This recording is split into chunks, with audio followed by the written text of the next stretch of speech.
Antes de mirar a América Latina, lo vamos a hacer al mercado, vamos a tratar de desentrañar los entresijos, las claves de la jornada. Javier Echeverry, ¿qué tal? Muy buenas noches. Muy buenas, ¿qué tal? Bueno, de primeras vamos a escuchar a Jerome Powell en el Senado y lo comentamos. Venga. Years more, I'm sure. There will be bank failures, but this is not the big banks. If you look at the very big banks, it's not a first order issue for any of the very large banks. It's more, smaller and medium-sized banks that have these issues. Bueno, o un gurú en toda regla, Jerome Powell, diciendo que las entidades pequeñas, medianas en Estados Unidos pueden colapsar, que los balances pueden no estar apuntalados, todo cuando el New York Community Bancorp está ahí. Bueno, está ahí menos 1.000 milloncitos que le han metido así Sí. para rescatarlo. Una ampliación de capital que, por cierto, la cifra no es nada desdeñable porque hay que aclararlo, es casi la mitad de lo que es su capitalización de mercado. Claro, es que al final, vuelvo a lo mismo, la banca regional en Estados Unidos es bastante minoritaria, es muy local, ya lo dice el nombre, banca regional, pero es cierto que no nos hacemos a la idea, no es como los bancos en España, que quizá tenemos una percepción distinta. Allí es realmente muy local y, por tanto, tienen balances bastante pobres. Decía Powell que todos los bancos en general, y además me ha hecho mucha gracia, pero decía, no, los bancos, durante su comparecencia en el Senado, decía, los bancos en Estados Unidos están muy bien capitalizados en general. Y decía, muy bien. ¿Y dónde está la parte que no? ¿Qué hacéis vosotros para que los que no están bien Claro, capitalizados claro, no sufran Javier. esos problemas? Es que ahí está uno de los trucos y ha sido una de las partes de la comparecencia que me ha llamado la atención porque Jerome Powell lo que ha dicho ha sido pues eso, que no todo el sistema financiero está bien capitalizado, que en general sí, pero que no deja caer cuál es la parte que más le preocupa y decía, la gran banca no tiene problemas, pero que JP Morgan no tiene problemas, eso ya lo sabe todo el mundo. Quiero decir, es que al final lo que preocupa es la banca regional, la que está más en contacto con el cliente y que puede sufrir una fuga de depósitos de un momento para otro. Es que lo que hay que hacer es tener mucho morro para decir que la gran banca no le preocupa. Pero si la gran banca es la gran beneficiada de esta situación, lo llevamos diciendo pues seguramente desde Silicon Valley Bank. Y es que el problema es que los grandes bancos, que son quienes deberían hacer acuerdos a través de los cuales cubriesen las posiciones que no puede cubrir la banca pequeña, porque de hecho se beneficiarían mutuamente, se benefician mucho más no haciendo esos acuerdos porque el capital migra de forma salvajemente veloz hacia los grandes bancos. Claro que no tienen problemas de capitalización, evidentemente, y cuanto más problemas tiene la banca mediana y cuanto más problemas tiene la banca regional, más ricos se hacen. Claro.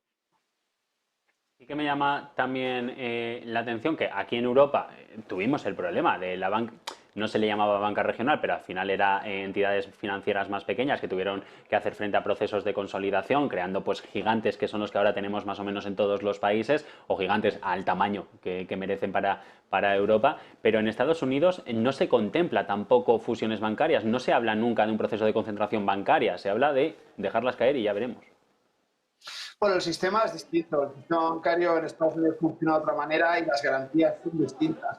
Pero lo que sí es cierto es que el liberalismo en Estados Unidos está mucho más presente que el proteccionismo en Europa y que, por tanto, en Europa es muy difícil pensar en dejar caer un banco mediano, a pesar de que ha sucedido ya en Suiza. En Europa es mucho más difícil.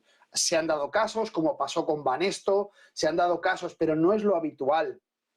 Banco Popular se compró extremadamente barato y fue pues igualmente prácticamente una dejada caer, pero no es lo habitual. Y en Estados Unidos todavía hay mucho menos cultura de intervencionismo porque se respeta más el libre comercio y esa manera un poco de trabajar, hay menos proteccionismo. Si bien en la banca lo cierto es que el proteccionismo es necesario dentro de un marco regulatorio que dé tranquilidad al inversor, porque al fin y al cabo la banca no solamente es banca de inversión, también es banca comercial, es banca de muchos tipos distintos y es un elemento imprescindible desde hace muchos años para que la economía juegue un papel estable y para la estabilidad de precios. Y por tanto sí que tiene que haber un marco regulatorio que no proteccionista, pero que sí un marco regulatorio que proteja unos mínimos.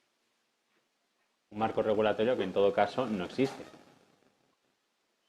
Bueno, en todo caso, no existe como en Europa, pero existe, evidentemente, en Estados Unidos existe. De ahí que la señora Yellen en un momento dado ampliara las garantías, que ese marco regulatorio bastante endeble proporcionaba a la banca. Recordamos que cuando se cayó Silicon Valley Bank, lo máximo que cubrían dentro de esas pérdidas eran $250.000. Y dijeron, bueno, no pasa nada, lo extendemos.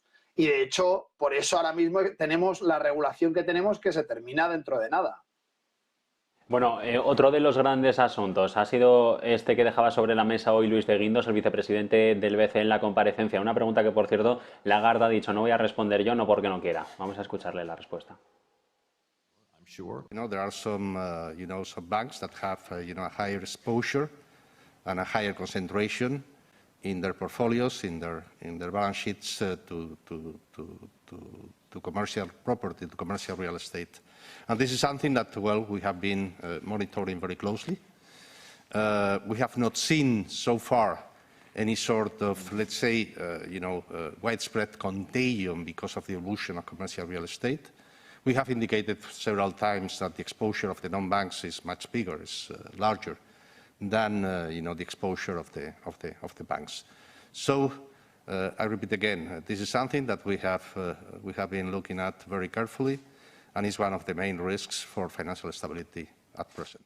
Es uno de los riesgos de la estabilidad financiera, pero es uno de los riesgos que nos atajan. Y según de Guindos, más vigilados. Sí. De hecho, está en torno al 5% del total de los activos de la banca en Europa, y esos préstamos de comercio real estate, de inmobiliarios. Y está tan vigilado porque todos sabemos que la parte inmobiliaria, la parte de real estate, es uno de los catalizadores más importantes a la hora de ver cambios en la economía. Y por tanto es uno de los catalizadores que miran con más atención. Donde ha puesto de Guindos la tilde, iba a decir la guinda, pero ya es rizar el rizo, donde ha puesto la tilde es justamente en esas entidades no bancarias, que dice que ahí sí que considera que hay un riesgo bastante más alto y que es donde por ahí pueden venir los problemas.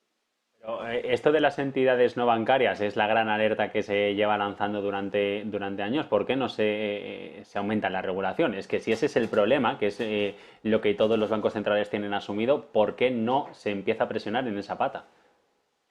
Bueno, evidentemente porque genera un flujo de caja maravilloso y un capital circulante dentro de todos los países, y por tanto tenemos como dinamizador de la economía esa parte offshore, por decirlo de alguna manera, porque al final, como bien dices, está fuera de la regulación de la banca, pues al no ser banca, lógicamente todas esas financieras dinamizan muchísimo el capital y hacen que el capital se mueva, y que dentro de una economía el capital se mueva genera riqueza y genera crecimiento. Y por tanto está muy bien decir desde lejos, no, cuidado, porque la banca, nosotros funcionamos muy bien, como Banco Central Europeo cuidamos mucho de todo, pero permito a nivel regulatorio que existan alternativas que, sin estar bajo ese paraguas de supervisión, me dinamicen la economía para poder decir que yo estoy manteniendo maravillosamente bien la estabilidad de precios con esta política tan buena que llevo a cabo desde el Banco Central.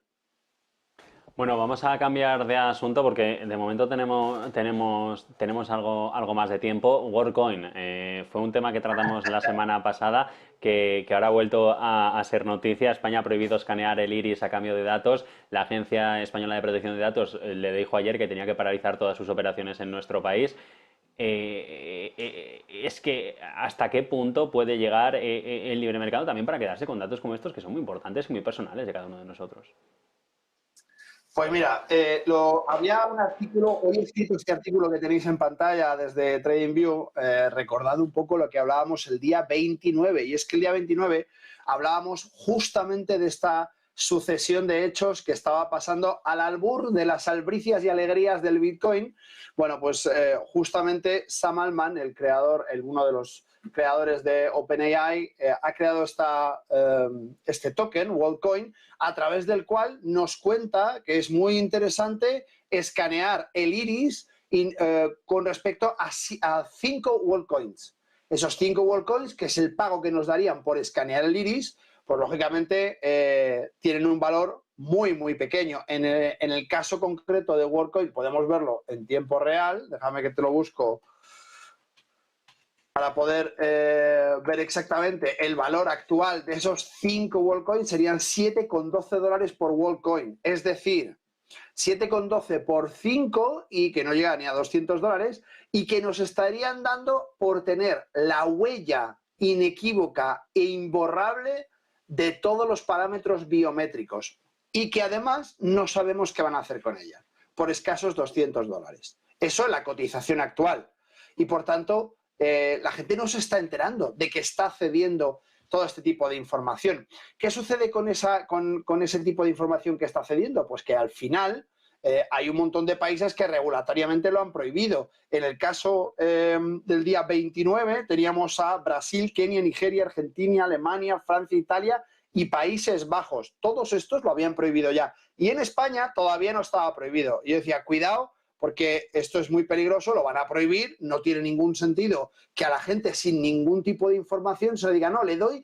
5 WorldCoins, que verá usted que esto va a ir muy bien en el futuro. Mire, es que esta compañía es del creador de ChatGPT. ¿Le suena a que va muy bien ChatGPT? Pues WorldCoin va a hacer lo mismo. Bueno, pues esto es lo que ha sucedido, que al final con ese auge del Bitcoin, pues todo el mundo se ha confiado, o gran parte de la población se ha confiado, y las entidades reguladoras, en este caso de protección de datos en España, han dicho, oiga, hasta aquí hemos llegado, usted se está apropiando de unos datos biométricos que no dice qué va a hacer con ellos, que no defiende además tampoco qué es lo que va a hacer y que no explica si en un momento dado el usuario de esos datos puede hacer uso de su derecho de rectificación. Claro, es que en ningún momento, Javier, dicen si van a comercializar con tus datos, qué es lo que dicen, porque la empresa sí que en su momento dijo, nosotros recabamos los datos, alimentamos a nuestro sistema y luego no los utilizamos para nada más. Pero claro, esas son buenas intenciones y los datos los dejamos ahí y no sabemos qué pasa luego con ellos.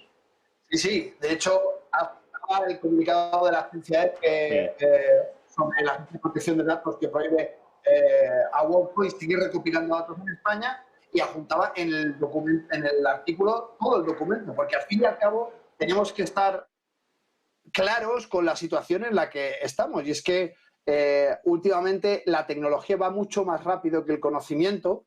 Y esto es el verdadero problema, que no nos preocupamos de estar al día en el conocimiento necesario de estas tecnologías que están llegando hasta nosotros, que son absolutamente imprescindibles. Ya no sé dominar, cuanto menos entender. Y claro, ceder unos datos biométricos sin capacidad, como digo, de rectificación, eliminación o modificación, es una barbaridad y va contra la ley en España. Y por eso la Agencia de Protección de Datos ha dicho, hasta aquí hemos llegado, de momento les bloqueo 6 meses. A día de hoy ya es ilegal que utilicen ese ORB, que es la maquinita que utilizan para ponerte en el ojo, que yo hacía un poco esa imagen creada con inteligencia artificial justamente para mostrar un poco esa manera de escanear el iris, que lógicamente es absolutamente virtual y no tiene más trascendencia que una imagen explicativa de lo que se está haciendo.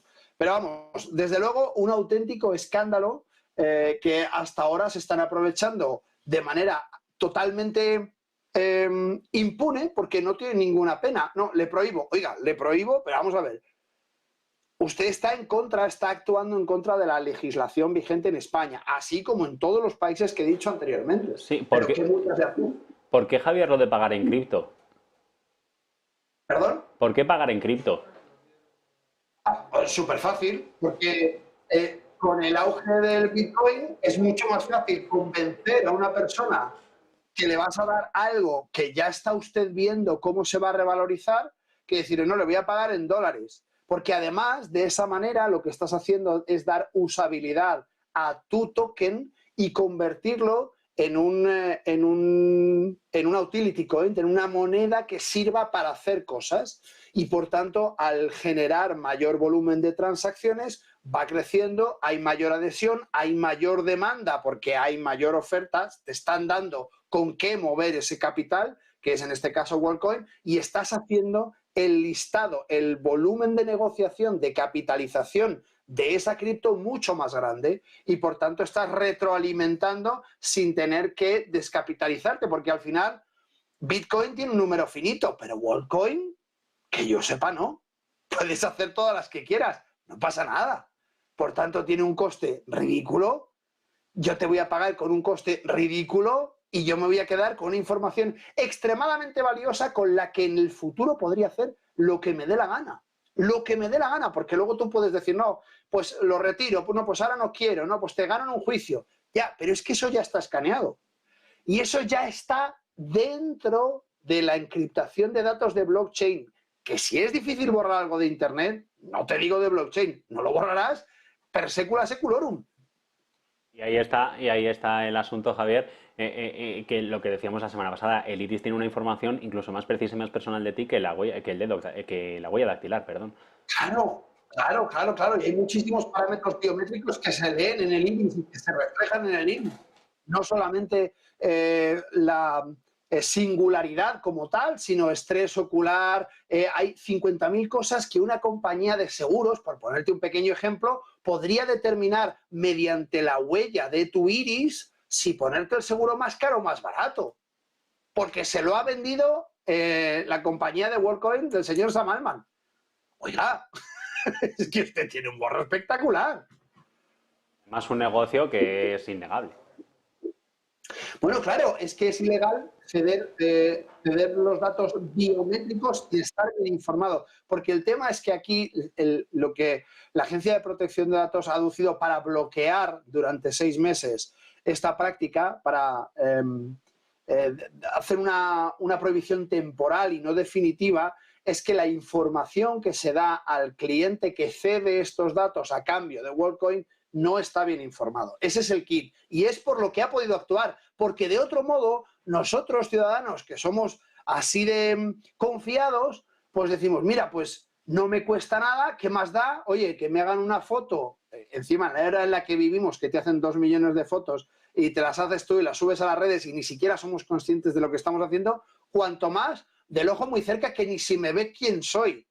Claro, a ver, esta manera de interactuar, por supuesto, no digo que sean todos los ciudadanos de manera inconsciente, pero sí que es caldo de cultivo para muchísimos ciudadanos que no estén informados, que no entiendan la profundidad de una huella biométrica del iris, que como muy bien dices, acumula mucha más información que la mera singularidad de ser distinta a todas las demás, sino que, como decimos, hay datos médicos, hay datos muy importantes dentro de ese análisis que se pueden utilizar de muchas maneras distintas. Y por eso la Agencia de Protección de Datos ha sido capaz de bloquearlo y no de prohibirlo definitivamente, porque el hecho de no informar correctamente o no tener la suficiente información podría, por supuesto, ser algo temporal si ellos hacen una campaña donde explican exactamente qué es lo que están haciendo.